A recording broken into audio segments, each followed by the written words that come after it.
Assalamualaikum warahmatullahi wabarakatuh. Perkenalkan, nama saya Asyifa Cinikia dari Fakultas Kedokteran Universitas Muhammadiyah Sumatera Utara. Pada hari ini, saya akan menjelaskan tentang kelistrikan pada sel. Apa saja yang akan dibahas pada topik kali ini? Yang pertama ada definisi kelistrikan sel, yang kedua proses atau mekanisme kerja kelistrikan sel, dan yang ketiga apa saja hal yang mempengaruhi dan yang menyebabkan perubahan pada kelistrikan sel. Pertama sekali, definisi kelistrikan sel. Apa itu kelistrikan sel? Seperti yang kita ketahui, listrik yang berada di tubuh manusia adalah berupa ion karena pada dasarnya tubuh manusia mengandung ion positif dan juga ion negatif. Ion positif disebut dengan kation, yaitu kalium dan juga natrium, sedangkan ion negatif disebut dengan anion, yaitu ion klor. Perpindahan ion ini terjadi pada sel saraf yang dapat menghantarkan impuls dengan sangat cepat. Jadi, pengertian kelistrikan sel adalah daya listrik hidup yang terdiri dari pancaran elektron-elektron yang keluar dari setiap titik tubuh atau titik energi dan muncul akibat adanya rangsangan penggunaan. Fungsi dari kelistrikan sel ini sendiri yaitu berperan untuk menghantarkan rangsangan pada sel saraf. Dapat disimpulkan bahwa pengertian kelistrikan sel adalah aliran listrik yang terdapat dalam tubuh yang berperan mengantarkan rangsangan dari otak kepada sel-sel. Berikut gambar dari sel neuron yang saya paparkan. Adapun struktur dari sel saraf atau sel neuron yaitu yang pertama ada dendrit.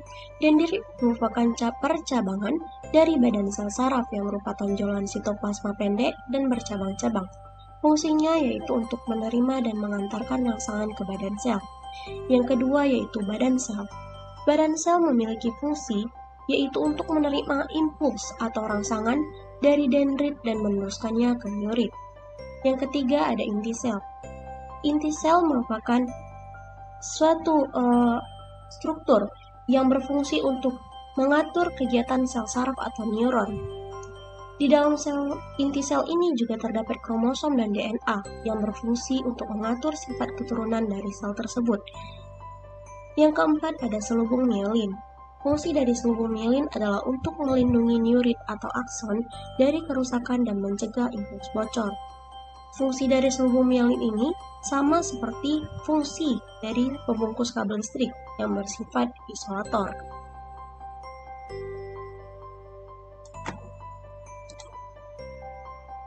Selanjutnya ada struktur neurit atau akson.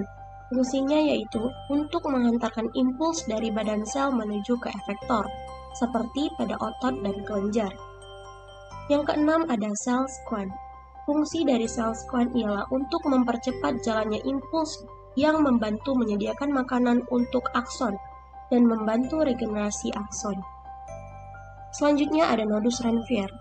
Fungsi dari nodus Ranvier ini adalah untuk menyampaikan atau memungkinkan saraf meloncat dari satu nodus ke nodus yang lain, sehingga impuls lebih cepat untuk sampai pada tujuan.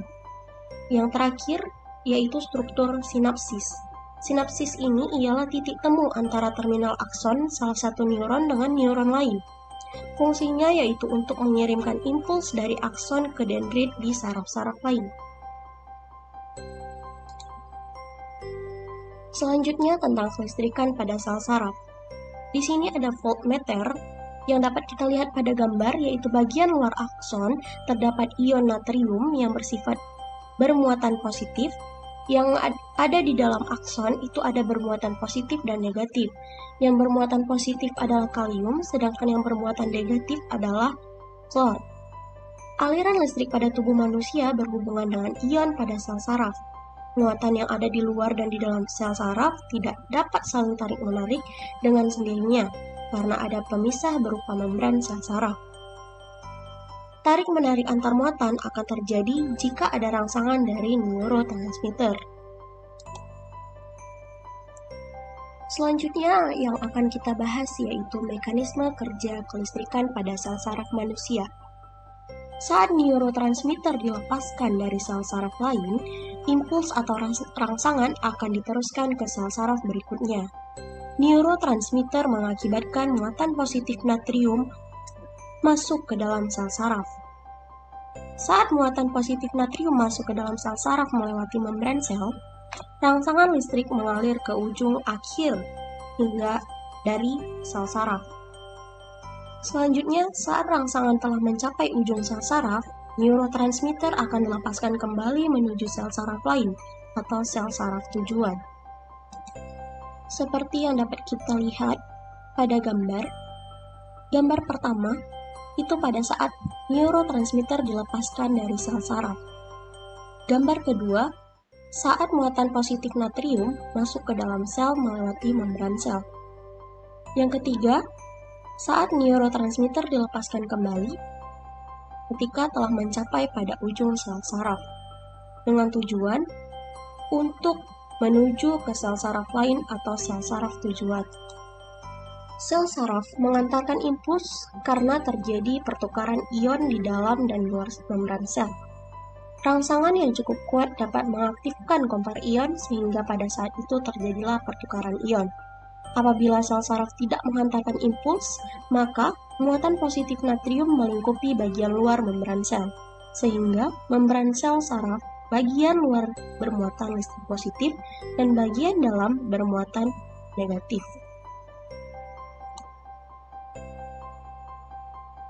Selanjutnya, apa saja hal yang menyebabkan perubahan pada kelistrikan sel? Hal yang menyebabkan perubahan pada kelistrikan sel adalah depolarisasi. Depolarisasi adalah perubahan di dalam sel di mana sel mengalami pergeseran distribusi muatan listrik sehingga menghasilkan muatan negatif yang lebih sedikit di dalam sel. Pada saat proses depolarisasi ini, muatan internal negatif sel untuk sementara menjadi muatan yang lebih positif. Selanjutnya, apa yang terjadi apabila rangsangan kuat? Jika rangsangan kuat, depolarisasi membran mencapai titik tertentu. Proses depolarisasi berlanjut dan irreversibel. Ion natrium mengalir ke dalam sel dengan cepat dalam jumlah banyak.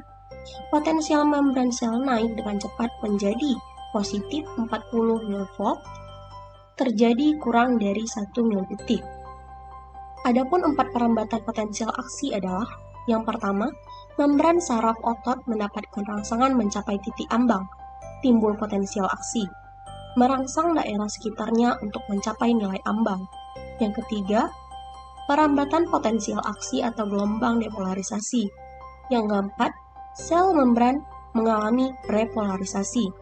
Dapat kita lihat pada gambar, itu ada depolarisasi serta repolarisasi, potensial aksi serta resting potensial.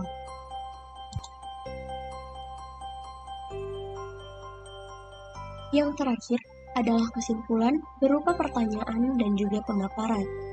Yang pertama, bagaimana sistem saraf bekerja?